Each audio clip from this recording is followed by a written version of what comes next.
Zan ci gaba ne da gidan tururuwan da na fara jiya da daddare, da kuma yau da safe ni ta kira nan karasar ka saurara.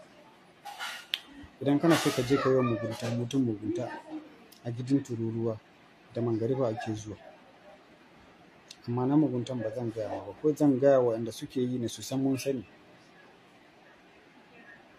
Za ka gansu da wani leda a hannunsu sun saka kashi a ciki, za su kai gidan tururuwa da albasa da zuma.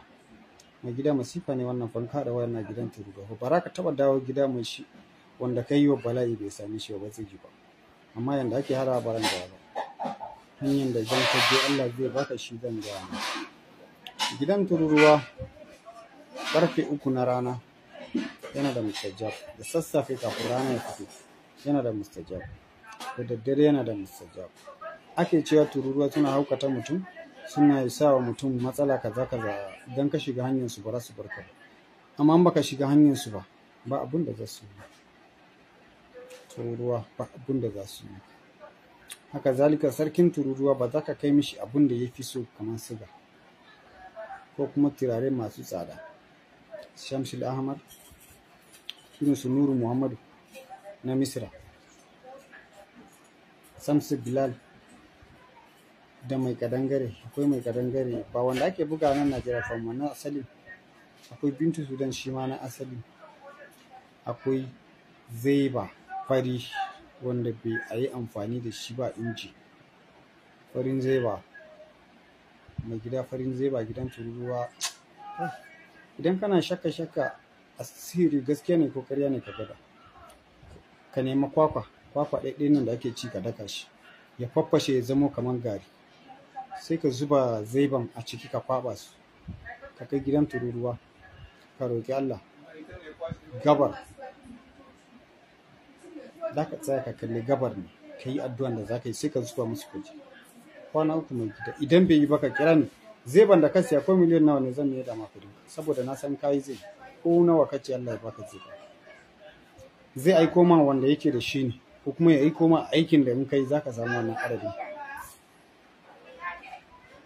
Gidan tururuwa mai gida, idan nace zan yi magana ka zan yi bidiyoyi da yawa.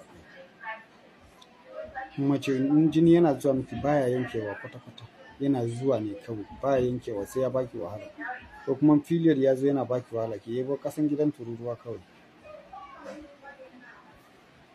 ki saka tukunya sai ki zuba ruwa ki tafasar da kasan awa 2 ko 3, sai ki tace ruwan ki zuba zuma ɗan kaɗan a ciki ki ringa sha kaɗan.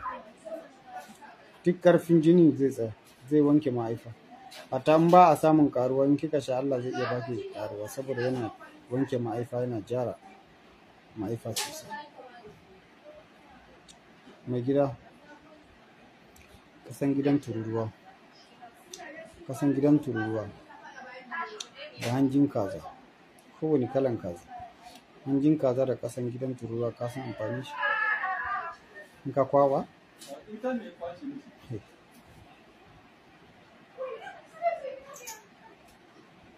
Idan ka nema kasan gidan tururuwa ka samu kafafuwan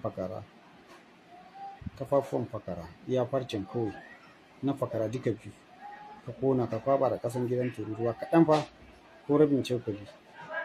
Ka nemo bakin kwalli ka zuba a ciki ka garwaya, ka yi kwalli don Allah, ka yi kwalli kawai a idon ka gani. A ranar duk wanda Allah ya haɗa ka da shi za ka samu alheri abin shi.